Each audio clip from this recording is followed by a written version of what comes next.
Where are we at the moment as we go into the new year? I think in terms of COVID, we're in a better place than we were this time last year, and that we should be grateful for that and for all the service we've had from lots of our most important services, our emergency services, who've carried us through this year in so many ways. So we should pay tribute to all our public servants who have done that. I think the news of late, obviously the worry about Omicron was significant, and really lots of other countries are taking much more stricter action than we are. But I think we've hit the right kind of balance, I think, now with the success of the vaccine programme and the booster programme. I think we should be confident, really, that we've done everything we can to protect ourselves, and now we should learn to live with the virus. So, of course, we've got to keep a watching brief on what happens, but very much hope that the darkest days of COVID are behind us and we move on to happier times going forward. You say that we're striking the right balance over the restrictions that we are putting in place at the moment, and we're not quite sure what's going to happen next. Do you think that the government actually still has a credible authority to impose those restrictions? Because I'm sure some people will say that they haven't, which is why they haven't been introduced. I refer to all the shenanigans and accusations around, this time last year to do with Downing Street. Well, as you say, they're accusations and allegations at this point, and they're being investigated by probably the most trusted and respected civil servant there is in Whitehall, Sue Gray, and quite rightly we should wait for the conclusions of investigations. Still, I think the principle applies in the UK that you're innocent to proven guilty, but clearly investigation should take place and we should respect the findings of that investigation. So I think we should set that to one side, to be honest. I think in terms of the virus, in terms of the restrictions, I think the restrictions at the moment people are abiding by, quite rightly.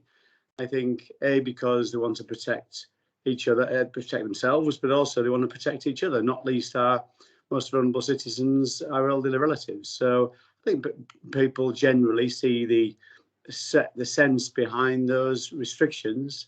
And as I say, I think we should be grateful for the fact they are more limited in England than they are certainly in the rest of the UK and most of Europe.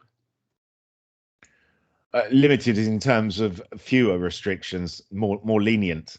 Yeah, that's right. We've got more freedoms than any other part of the United Kingdom, and I think any other part of the European Union, which I think is the right thing. And most people I speak to on the doorstep, in the street, say, it's time now to move on and get on with life and live with the virus. And it's refreshing to hear a number of eminent scientists saying exactly the same. People who have been really very clear in their calls for restrictions in the past are now saying, no, it's time to move on now and live with the virus. Keep doing the sensible stuff. Keep testing, of course. Get those vaccinations. Get boosted. But I think most people have got those three jabs, as I have. I'm sure you have as well, John. Feel now it's time that we should move freely back into society.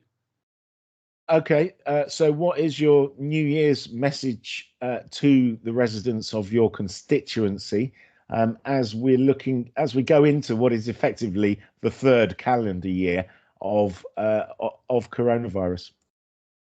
Well, I think we should look to put the coronavirus behind us and move on. I mean, the good thing is when we lifted the restrictions that were imposed due to coronavirus, the economy bounced back really rapidly. You remember last year, the economy shrunk by about 10%. It's bounced back about 7 or 8% this year. And I think we see, as long as we don't have to place any greater restrictions on the economy, I think it'll bounce back again in 2022, which is good. So that's good for businesses, good for jobs. And lots of businesses have struggled through those lockdown times. So I think we should look forward now with optimism for the future. I think we've got a strong economy.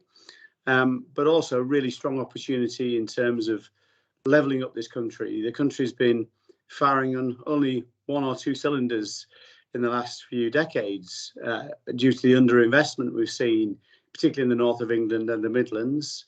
We're putting that right now, big investment going in the north, absolutely right, so we can level up and give even greater opportunity for people in the north, not least North Yorkshire, but also a greater opportunity for the whole country. We need this country to grow much more quickly and give even greater opportunities. And the way to do that, absolutely right, is by levelling up the country.